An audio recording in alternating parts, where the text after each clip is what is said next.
Hello, Peeper.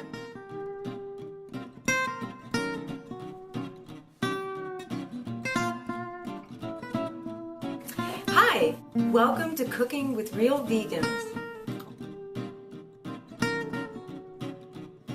Hello. Tonight we're going to be making Lithuanian borscht, which is a summer soup, cold, not like what most people are used to.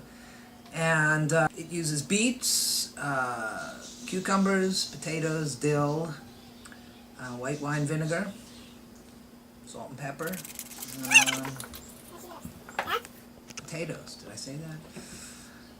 Anyway, it's a pretty involved process because there are a lot of steps, but it's so worth it. Oh, there's sour cream in there too. And I use the tofutti sour cream to make it totally vegan. And so what we're going to do first is clean up the beets and get them boiled, and then we have to julienne them and chop them and grate them and blah blah blah. So it's a delicious soup. You could eat it at any time of the day. You can eat it for breakfast. It's also good for dinner when you saute some onions and put them right on top of there. So it's nice hot onions on top of a cold soup. Delicious. So I hope you enjoy it, and we'll go through how we're going to proceed in a second. I've gotten most of the preparation done already. Okay, here are the beets that have been boiled and peeled. Once you boil them and let them cool, you can peel them very easily. These are grated beets. It's about a quarter of the amount I'm going to be using. The rest of the beets are going to be julienned. We're using 3 pounds of beets, so 3/4 of that amount are going to be julienned with this wonderful little device that I acquired, which just does this. Look at this. Watch that. Boom. Look at that. Is that not the most beautiful thing? Look at that. So you got your julienne beets, and you can do the same thing with the cucumbers that are going to go in there. Okay, they're all going into the pot. Okay, so we're going to be using 2 cups of cucumbers, and we're going to julienne them. And you put those right in there. Throw that up a little bit. There you go. Done for now. Hey, listen, I left the filming because it's Brooklyn, alright? So I don't want to hear it. Alright, now that we've prepared most of the basic stuff to make this soup, but I'm going to do the last part right now because we want to speed it up a bit so we can get it done and show you the whole finished product in a timely manner. So what I've done is I've taken a cup of the liquid out of the soup that's already been cooked, and what I'm going to do is I'm going to put it in this blender here, and I'm going to add this unbelievably good tofutti sour cream. Got to add a pint of that to this mixture. And see, a pint is how much? How much is a pint? 3 others. Is it? Let's see. A cup is 8 ounces, so a pint is 2 cups. I think it's 1.5 heather gills. Does anybody know how much a pint is? No, I forget. A pint. Yeah, that's nice, Oliver. But I need to know. Being Ed are being very helpful. Okay. Anyway, what I'm going to do is forget about how much a pint is. I just know how much I add, which is 2 containers of these things. Actually, it's going to be 1.5. Now, I'm going to blend that up nicely. Alright, I'd say that's about 8 seconds. Maybe 10 seconds. Here. Okay, 10 seconds in the blender. Alright. So there you go. And you got that nice frothy mix in there. You're going to mix it right into the soup. Slowly. Look at that. Look at that. Come on, get that color. Whoa, yeah. That's what I'm talking about. Look at that. Oh, this is going to be so good. Everybody loves this soup, including the chickens and the cats. Okay, that's done. And now I'm going to fry up some onions. I'm not going to fry it.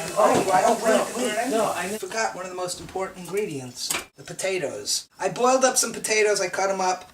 Not everybody adds potatoes to this, but I think it adds a nice sort of hearty bulk to it. I don't know, that's about 3 potatoes. I cut them up, put them in there, mix them up good. That's it. And so what you do with this, you're going to let that soup cool, get it nice and chilled, and then you're going to take your onions and you're just going to sprinkle them on top, chop some of this bread up, Dip it in there, heat it up. We're finally done making the soup. I'm gonna put some in a bowl so you can see how beautiful all those delicious things are. So we're gonna take some of these onions here. Just gonna sprinkle that on there like that. There is your beautiful Lithuanian borscht, ice cold. That's good. Gotta put a little more pepper on there. Can never have enough pepper or garlic. Even though there's no garlic in here. Put a little more pepper on there. And now we're gonna cut some of Ed's bread to put into this delicious, delicious soup. Oh yeah. Just, oh yeah, look at that. Dip some. And that's it. There you go. A little pepper in there.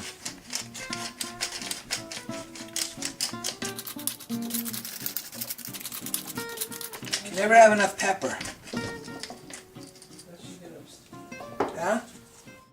One of the ingredients in the original recipe for tonight's episode of Borscht was chicken broth.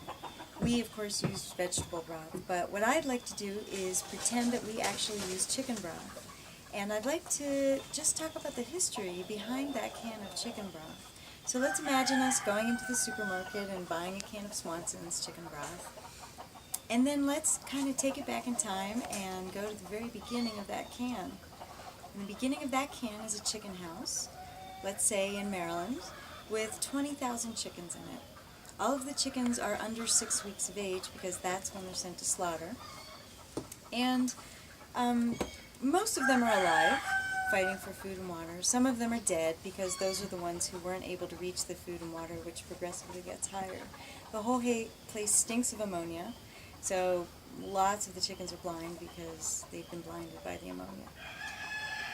At about 6 weeks, the slaughter trucks come and the chickens are thrown into the cages. They're taken to the slaughterhouse where they're hung by their legs, rolled on conveyor belts past whirling knives that are supposed to cut their heads off, which they do sometimes and sometimes they don't, so the chickens are then conscious when they're dismembered.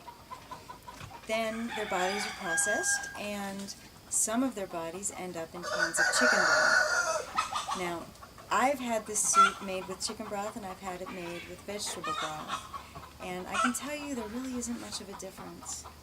So, what I ask is that if you're not vegan, the next time you go to make a recipe that contains animal ingredients, I want you to think about what's behind that ingredient and the pain and suffering that went into that one little taste. And I want you to think about whether or not it's worth it to have all that pain and suffering for a second of enjoyment, especially when you can find enjoyment in so many other ways. So, please think about that. Have a great night, and when you dream, think about going to the vegetable broth instead. Oh yeah. For more information, please visit our website at vine.bravebirds.org. That's V as in vegan, INE.bravebirds.org. Or you can email us, sanctuary@bravebirds.org. Thanks for watching.